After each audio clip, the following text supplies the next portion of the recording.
Welcome to the Foundry by Forge College. I'm your host, and today on The Explainer, we're doing something pretty cool. We are performing a complete, top-to-bottom tech makeover on an ERC 4337 smart wallet. Look, if you've ever felt the absolute agony of a sluggish blockchain app, yeah, this is definitely for you. We're going to take some raw, clunky code and transform it into a completely seamless user experience. So let's just dive right into it. Here's our makeover blueprint for today. We'll start with the smart wallet makeover, then move on to capturing the baseline, applying targeted fixes, the big reveal, and finally, verifying the milestone. All right, section 1, the smart wallet makeover. Current state. Let's see what we're dealing with. Before we get into the hard data, let's quickly bust some jargon so we're all on exactly the same page. First up, the bundler. Simply put, this is our transaction relayer. Instead of your user talking directly to the blockchain, they fire off a user operation to the bundler. The bundler then packages it all up and handles the heavy lifting of getting it safely on-chain. Next, we have the paymaster. I like to think of the paymaster as that incredibly generous friend who's always footing the bill at dinner. In our context, it's a specialized smart contract that literally sponsors the gas fees. This means your end user doesn't have to scramble for native tokens just to make a simple transaction. It's an absolute game changer for UX. And finally, 95th percentile latency. Now, this metric exposes a really common trap we developers fall into, just relying on averages. Think of it like a local coffee shop. If 95 people get their coffee lightning fast, but 5 people are stuck waiting 20 minutes behind someone ordering a 10-syllable half-calf no-foam frappuccino, well, we need to fix the delay for those 5 people. We have to measure and optimize the absolute slowest edge cases. Moving on to section 2, capturing the baseline, unflattering before picks. You know the golden rule. You cannot improve what you don't measure. So, using the test harness from our previous debugging lessons, we methodically capture our traces. We run exactly 50 iterations of our flow to collect the JSON traces. Then, we instrument both the wallet and the bundler to profile CPU and memory usage over a strict 60-second window. We need to pinpoint exactly where this wallet is lagging and hogging system resources. What's genuinely fascinating here is the sheer level of detail we're pulling from those traces. We are meticulously tracking strict timestamps across every single touchpoint. We follow the data's journey from the exact millisecond a user clicks a button, all the way through the RPC dispatch, the paymaster's policy evaluation, right down to simulated mempool inclusion. And we're using synchronized clocks, so our before and after comparisons are going to be completely bulletproof. Okay, section 3, applying targeted fixes. Time to roll up our sleeves. Let's look at our very first major fix.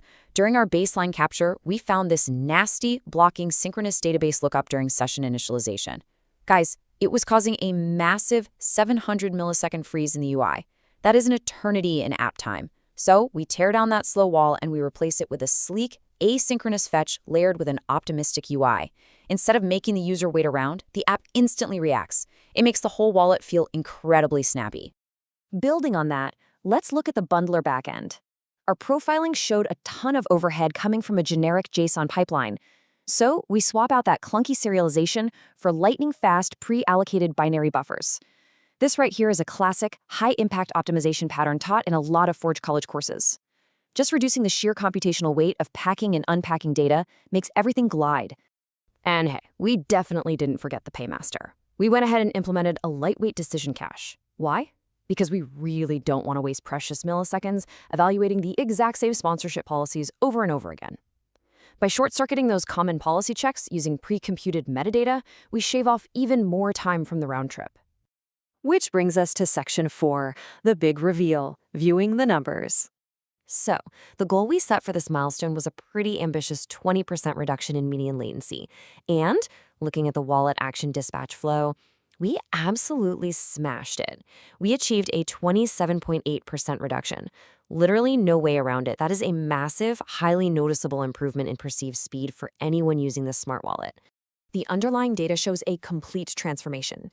By caching that session lookup, our wallet latency dropped by 27.8%. Swapping over to binary buffers, that cut our bundler RPC latency by 22.7%. We even managed to reduce background CPU usage by 20% and peak memory by 14.3%. We documented a clear recommendation for each of these, proving these aren't just cosmetic little tweaks. These are serious data-driven architectural upgrades. But hold on, we can't just pat ourselves on the back for good average times. Reducing median latency is awesome, but if we ignore those 95th percentile spikes, users will still have a terrible experience under heavy load. Our optimizations absolutely must ensure those edge cases are resolved, so the wallet holds up when traffic spikes and things get a bit chaotic. All right, final section, section 5, verifying the milestone. Let's do the final walkthrough. Before we call it a day, we have a strict 3-part checklist to clear. First up, metric validation. We need to officially verify that we hit that 20% latency drop. Second, UX validation. We must ensure the measurable signals, like time to first interactive, actually improved in reality. And third, reproducibility.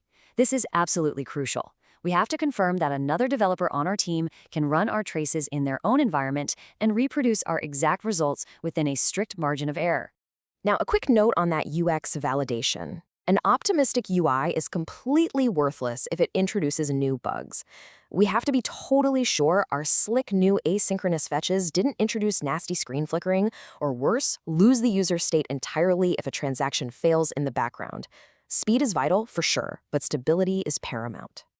So, as we wrap up this explainer, I want to leave you with something to chew on. How might poor UX and hidden backend latency be secretly killing your own decentralized application's adoption rate? Seriously, think about how these invisible friction points might be holding back your current projects. If you want to master these optimization techniques and really dive deeper into Web3, be sure to visit forge.college to explore more. Thanks so much for joining me today, and keep building.